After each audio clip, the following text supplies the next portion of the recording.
Sean bienvenidos a las historias de Lilith. Hola a todos, les doy la bienvenida a otro capítulo del caso de la chica vacilante, esta fantástica historia de Gardner. Vamos a continuar con las aventuras que cada vez se complican un poco más en vez de desentrañarse. Así que no perdamos ni un minuto más y comencemos.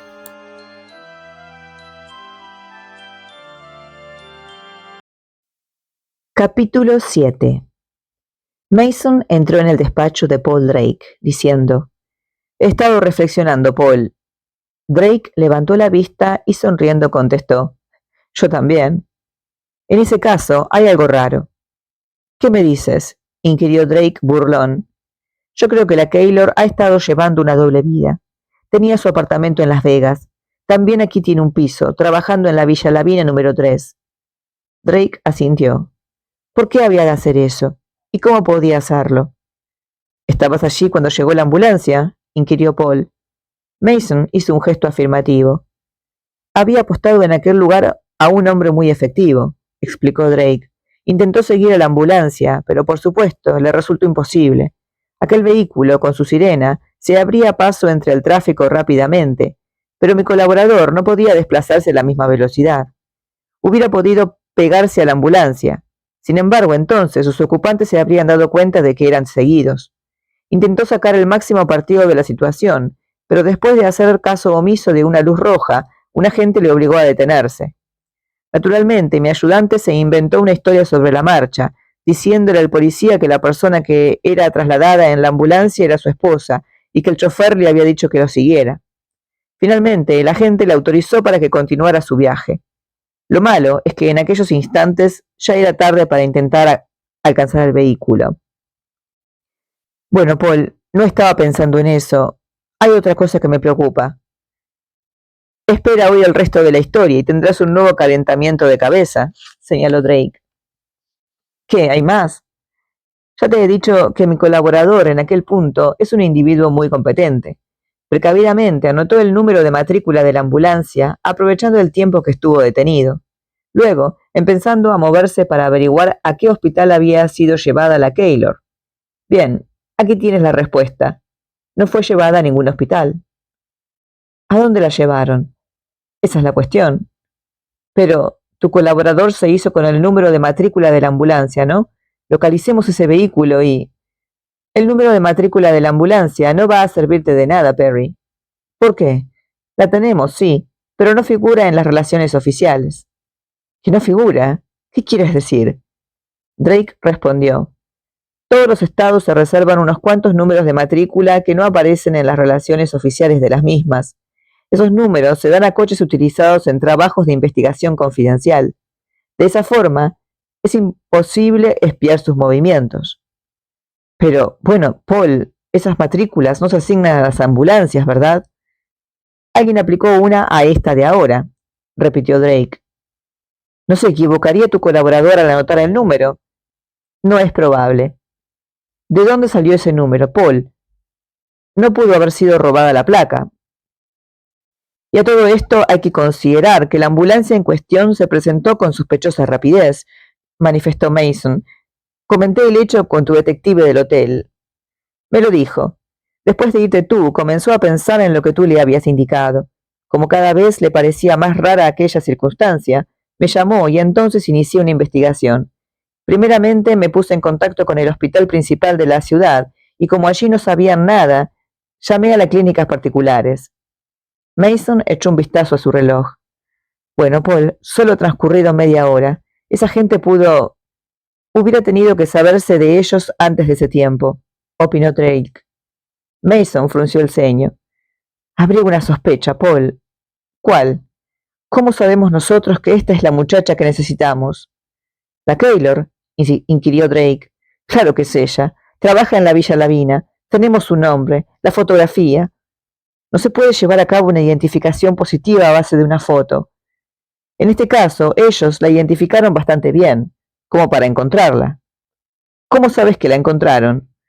Porque sí. La joven trabaja en la Villa Lavina. El nombre es el mismo. Los detalles de las descripciones concuerdan. Demonios, tú la vistes. No es igual que la joven de la fotografía. Igual a los rasgos de la foto. En cambio, la personalidad. Probablemente todo fue una comedia. Martha Lavina le apretaría las clavijas y la Keylor decidió portarse bien.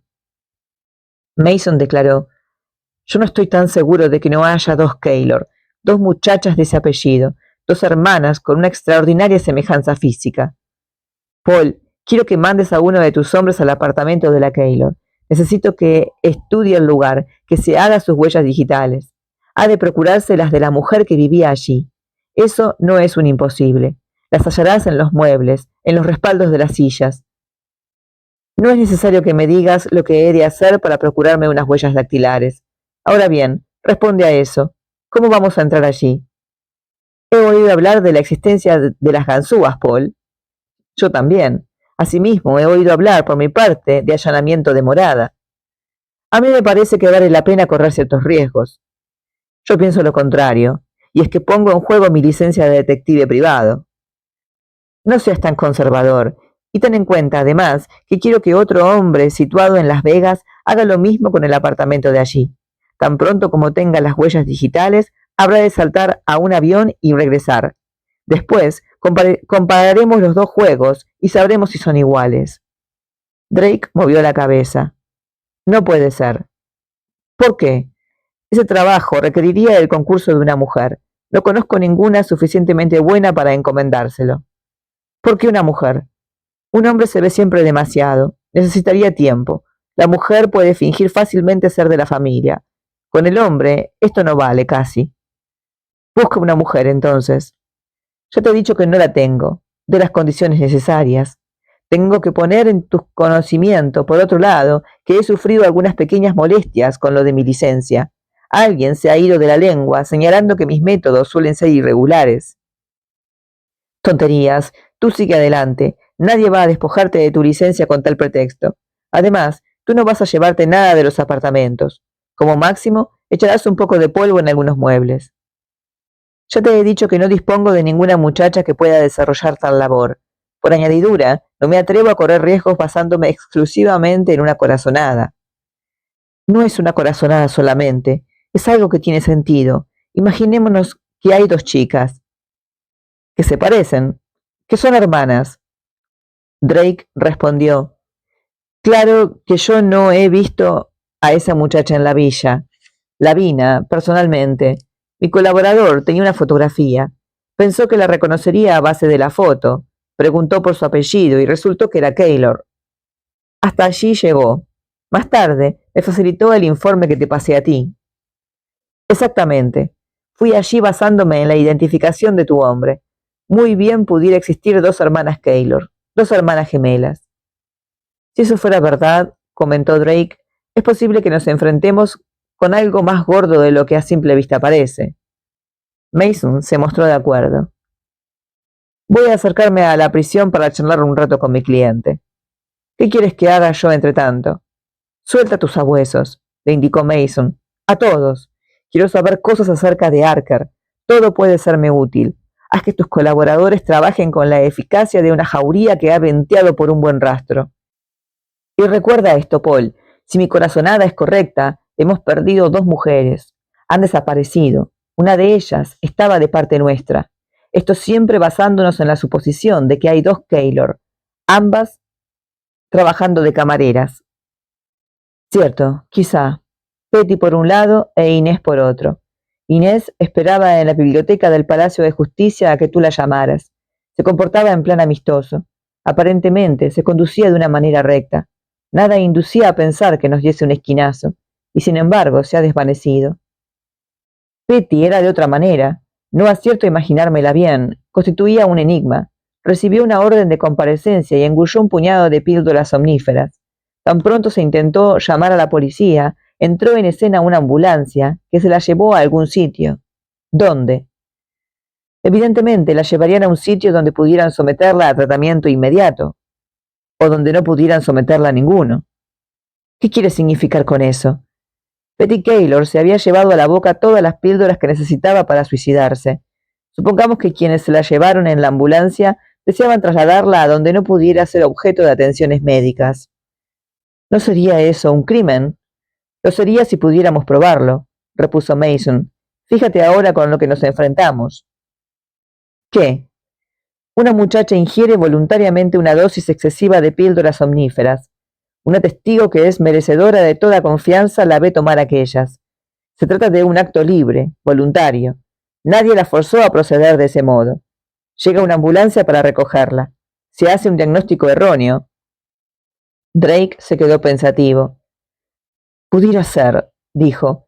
Por supuesto, todo eso es pura suposición. La policía tomaría a risa tus hipótesis. Mason convino que era así.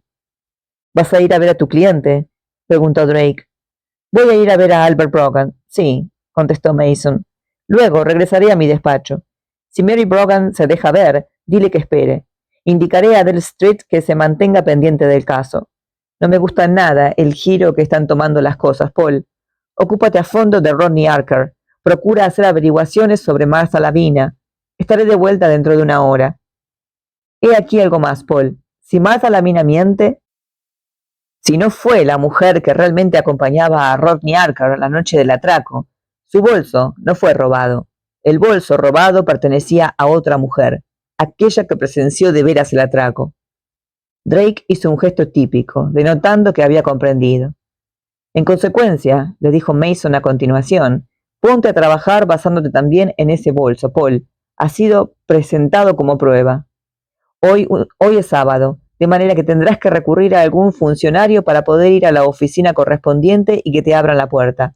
Me parece que la cuestión quedará zanjada con un poco de dinero. Búscate luego a algún especialista en novedades y artículos de piel, particularmente entendido en bolsos de señoras.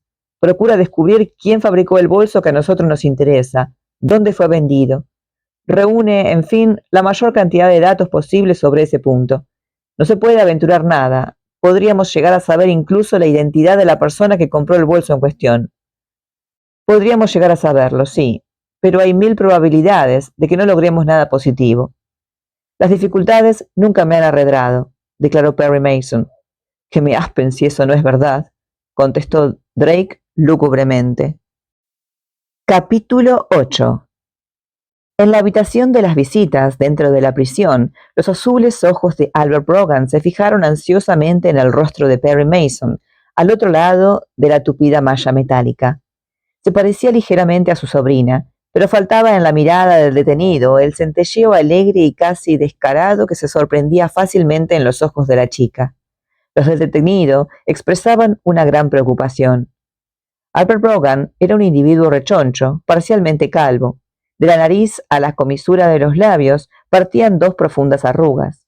Su rostro reflejaba el quebrantamiento nervioso de que fuera víctima a consecuencia del trabajo excesivo y de las heridas sufridas en el accidente automovilístico.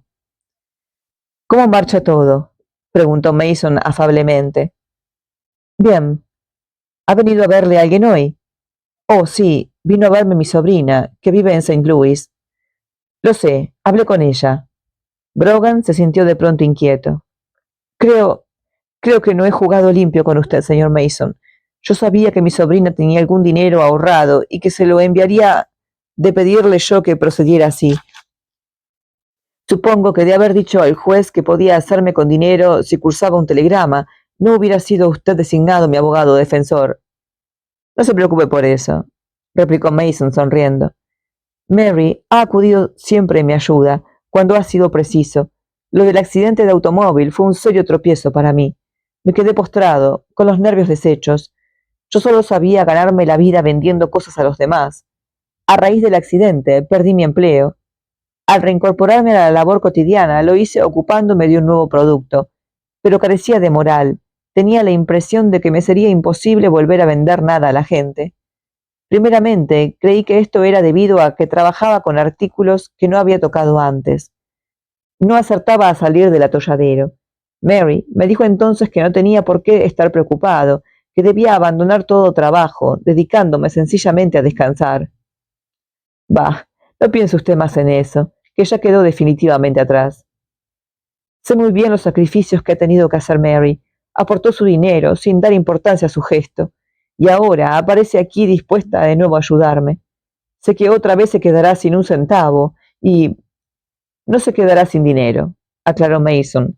Ya le he dicho que yo no necesito su dinero. Pero usted tiene que cobrar. Obré mal al declarar que carecía de medios económicos. Olvidemos eso, amigo mío. Lo que a mí me interesa saber es con quién habló hoy, aparte de Mary. Después de irse Mary, vino a verme un detective llamado Smith. ¿Qué quería de usted?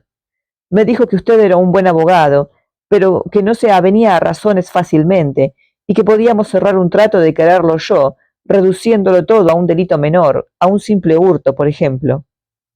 ¿Y qué más? Luego pasó algo. Uno de los presos del establecimiento, un individuo de mucha experiencia, según tengo entendido, se deslizó por delante de mi celda, diciéndome disimuladamente, sin llegar siquiera a volver la cabeza, «Cuidado, Brogan, esa gente te prepara alguna cosa». Pocos minutos más tarde me sacaron de la celda, llevándome al patio. Había un automóvil allí. Era un Chevrolet de color oscuro que tenía el guardabarro delantero de la derecha abollado. Me preguntaron si yo había visto alguna vez el coche en cuestión y respondí que no y que me negaba a hacer declaraciones mientras no se me deparara la oportunidad de hablar con usted. Seguidamente me hicieron subir al automóvil, acomodándome tras el volante. Continúe. Varias personas pasaron por allí. Finalmente se presentaron 2 agentes de paisano y una joven. La joven abrió la portezuela del coche y fue a acomodarse a mi lado, pero uno de los policías gritó: «No, no, ese no es el automóvil». Ella se apeó y me miró sonriendo, al tiempo que me decía: «Perdóneme». Estuve allí 2 o 3 minutos. Después me devolvieron a la celda y aquellos hombres parecieron cambiar de actitud. Me habían tratado con corrección antes, pero luego se tornaron bruscos. Se presentó el detective Smith, que parecía andar muy atareado. Yo le pregunté cómo podíamos cerrar el trato de que me hablaba anteriormente. Él inquirió: «¿Qué trato?». Y yo le respondí: «Ese de que me habló usted». El hombre movió la cabeza, respondiendo: «Usted está loco. Yo no le hablé de ningún trato. Está siendo juzgado por un atraco a mano armada y va a ser declarado culpable, hijo de perra». Después de expresarse así, se fue. Mason echó su silla hacia atrás. ¿Era la primera vez que veía a la joven? Sí. ¿Qué edad le supone? 27 o 28 años. ¿Era la primera vez que veía el Chevrolet? Sí, sí. ¿Sabe de dónde lo sacaron? No. Mason reflexionó, diciendo luego: «Eso no me gusta nada, Brogan. Esa gente se ha hecho de algún nuevo testigo que va a colocarle en el escenario de ese crimen. Tengo que irme». Mason echó a andar hacia la puerta, consciente de la expresión de desaliento que había aparecido en el rostro de Albert Brogan. En el momento de abandonar la sala de las visitas, vio que el sargento Holcomb, de la Brigada de la Investigación Criminal, hacía a Brogan por un brazo. Mason se apresuró a entrar en una cabina telefónica marcando el número de Paul Drake. Inmediatamente dijo a la telefonista de la centralita de la agencia: «Póngame enseguida con Paul. Es urgente». «Paul, estoy en la prisión. A Albert Brogan le han obligado a subirse a un Chevrolet oscuro que tiene un guardabarros abollado, el de la derecha, delante. Se le acercó después una joven que lo estudió con detenimiento, haciéndole hablar. Poco antes le habían hablado de un plan para montar una acusación menor. Ahora esa gente actúa como si tuviese en las manos todos los haces. Hace unos segundos he visto al sargento Holcomb, de la brigada, llevarse a nuestro preso. ¿Tú tienes alguna idea de lo que...?» «¡Santo Dios!», le interrumpió Drake. «¿Supones que se trata del caso por asesinato de Daphne Howell? ¿Qué es lo que te ha hecho pensar en él, Paul? Acaba de circular el rumor de que la policía ha detenido al asesino de Daphne Howell». Mason frunció el ceño, replicando: «Ponte en comunicación con tus amigos de la prensa, Paul. Entérate de todos los detalles. Voy para allá». Cuando el detective llegó al despacho de Drake, éste se encontraba hablando por teléfono. Hizo una indicación al abogado para que guardara silencio mientras él seguía con la comunicación. «¿Qué? ¿Es él? ¿Estás seguro? Bien. Eso, desde luego, es un hallazgo de la policía. No pensarás que lo han planeado así, ¿eh?» Drake estuvo escuchando en silencio lo que decía su comunicante. Luego dijo: «Perfectamente. Muchísimas gracias, Jim». El rostro del detective no podía ser más lúgubre en el momento de levantar la vista hacia el abogado. No me había equivocado, Perry. Le achacan a tu hombre el asesinato de Daphne Howell. ¿Quién lo identificó? Una joven llamada Janice Clapp. Regresaba a su casa después de haber visitado a una amiga. Se apeó del interurbano y echó a andar hacia su domicilio. Por su vecindad se habían dado algunos casos desagradables, chicas que habían sido molestadas por desconocidos, y la joven avanzaba con los ojos bien abiertos, pendiente de todo lo que veía a su alrededor. Tenía que recorrer a pie una distancia equivalente a 3 manzanas. Apenas había dejado atrás una de ellas, vio un automóvil oscuro que pasó a su lado a mucha velocidad. Como estaba nerviosa, se fijó detenidamente en el vehículo, advirtiendo que tenía uno de sus guardabarros apoyado. También se dio cuenta de que era un Chevrolet, porque el chico con quien sale actualmente posee un automóvil del mismo modelo, si bien negro. El coche giró hacia la derecha, subiendo a la acera para entrar en un solar despejado, situado media manzana adelante. No dio mucha importancia al hecho a causa de que aquello era lo que hacían muchos conductores para estacionar su vehículo siempre que no hay sitio en la calle. Adelante, ¿a dónde nos lleva todo eso? El cuerpo de Daphne Howell se encontraba en el portaequipaje de aquel Chevrolet. ¿Cómo lo sabes? A eso voy ahora. Sigue. El conductor, una vez en el solar, se apeó. Disponíase a abrir el portaequipajes cuando oyó los pasos de Janice Clapp en la acera. Se detuvo en la operación, abatiendo el capó. Luego saltó al automóvil, quedándose inmóvil dentro, con el motor en marcha y las luces encendidas. Janice Clapp se acordó de los incidentes de que había sido escenario la calle porque transitaba y empezó a correr. No paró ya hasta llegar a su apartamento. A la mañana siguiente fue descubierto el cadáver de Daphne Howell en el solar. La habían estrangulado. La policía se figuró que el crimen se había cometido en otra parte, utilizando el asesino aquel lugar para abandonar el cuerpo. ¿Un crimen de tipo sexual?, inquirió Mason. No, no habían abusado de la víctima, limitándose a estrangularla con un alambre. Fue un diestro profesional quien acabó con ella. Y esa Janice Clapp contó a la policía que lo había visto. Claro, el cadáver fue hallado en el solar a la mañana siguiente y los periódicos dieron cuenta del suceso. Entonces la joven se presentó a la policía. ¿Cuándo ocurrió esto, Paul? El 13 de septiembre, poco antes de la medianoche. Continúa. Bueno, ya sabes lo que ocurre con estas cosas.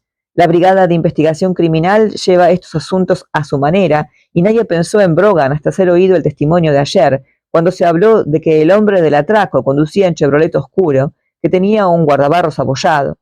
El sargento Holcomb leyó el relato en el periódico de la mañana. Fue en busca de Janice Clapp. Brogan recibió la orden de subir al Chevrolet oscuro y ella lo identificó. ¿Dónde se hicieron con el vehículo?, quiso saber Perry Mason. El Chevrolet oscuro fue robado la noche del crimen. Había sido denunciado el robo, pero no fue recobrado hasta casi 2 meses más tarde. Alguien lo dejó en el garage de un edificio no habitado, cerrando la puerta del mismo. El propietario del automóvil, un joven estudiante que lo utiliza para sus desplazamientos, ha hecho saber a la policía que se lo quitaron un par de horas antes de que fuese cometido el asesinato. Había estado en un club juvenil, dejándolo estacionado frente a la entrada, de donde desapareció. La policía pensó que sería obra de uno de sus camaradas, animado por el deseo de dar unas vueltas, sin prestar mucha atención al incidente al principio. Tras el asesinato de Daphne Howell y al conocerse la descripción del Chevrolet oscuro con el guardabarros abollado, los agentes organizaron una búsqueda en regla para dar con él. El 13 de septiembre, repitió Mason. Se trata de la fecha del atraco. Drake manifestó. La policía se imagina que tu hombre perpetró el atraco durante la primera parte de la noche. Posteriormente, recogió a Daphne Howell estrangulándola. Pero, ¿por qué? El móvil fue el robo, respondió Drake. No encontraron su bolso. Se supone que llevaba en este unos $700. La joven había estado trabajando como modelo de cierta categoría. ¿Qué se ha averiguado sobre la personalidad de la víctima, Paul? Ahí está la cosa, Perry. No mucho. Poseía un pequeño apartamento. Nadie sabe una palabra acerca de ella. Vivía sola y trabajaba como modelo. No trató con intimidad a ninguna persona conocida. Llevaba aquí 3 meses aproximadamente. ¿De dónde procedía? De Kansas. Tenía unos cuantos amigos allí, quienes no sabían tampoco mucho acerca de su vida. Había sido casada, pero su matrimonio se deshizo. No escribía a nadie. Nadie había vuelto a saber de la joven tras su salida de Kansas. Bueno, una amiga suya recibió una tarjeta postal enviada desde Guatemala, la cual contenía unas breves palabras de puño y letra de Daphne Howell, al parecer. Mason hundió las manos en los bolsillos de su americana. «Qué trabajo me cuesta enfrentarme ahora con Mary Brogan, Paul», gruñó. «Bueno, tú solo tienes que atenerte a su defensa en lo tocante al asunto del atraco. No creo que esa gente vaya a extender ahora su oferta de compromiso». «¿Una oferta de compromiso?», dijo Mason.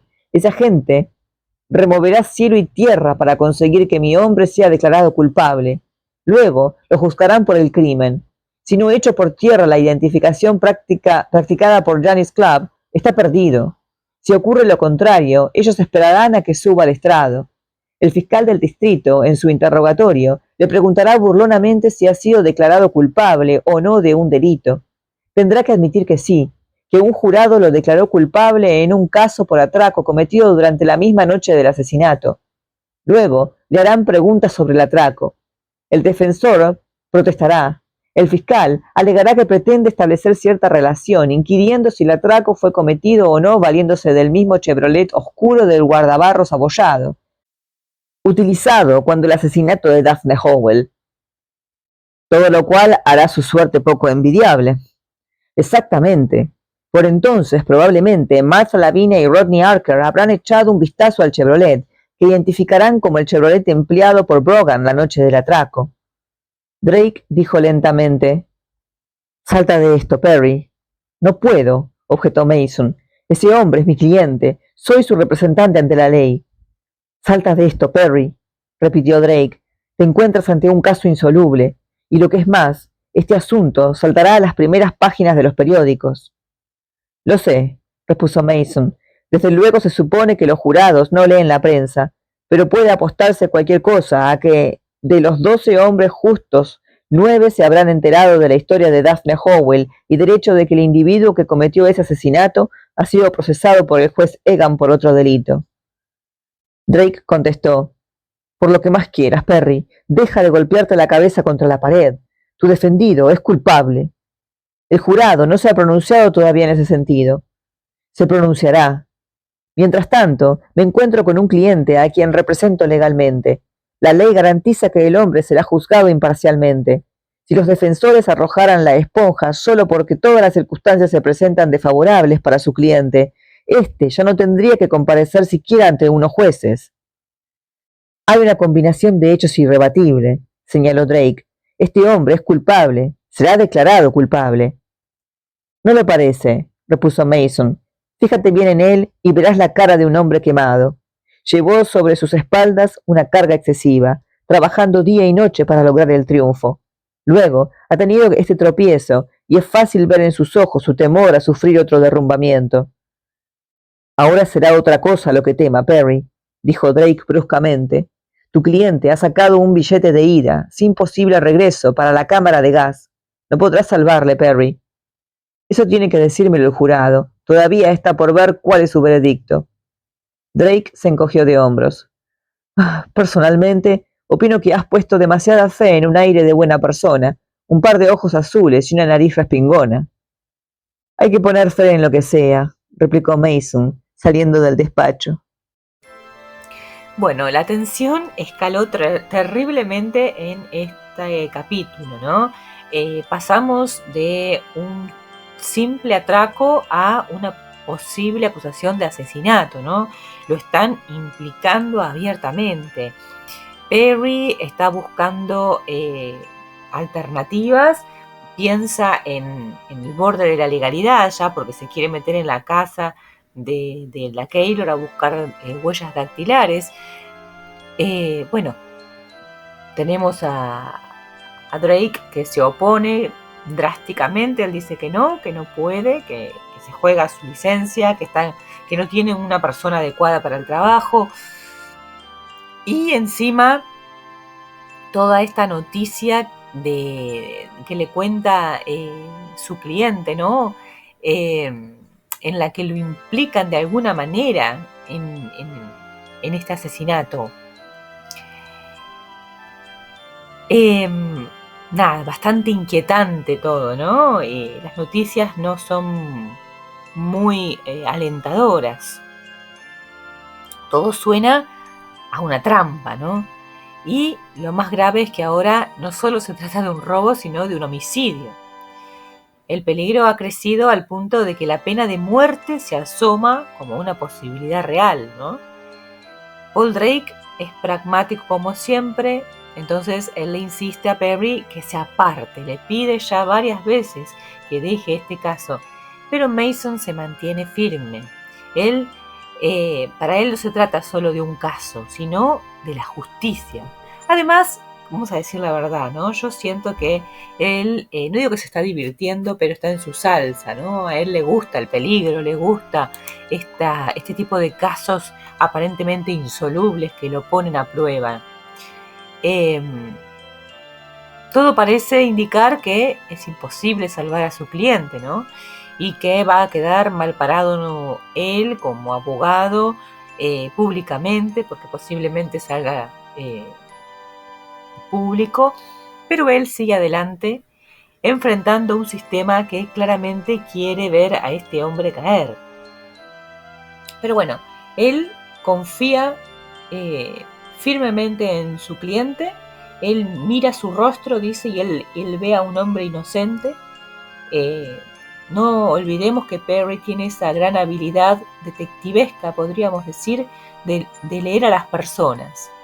Así que, bueno, confiaremos en él, ¿no?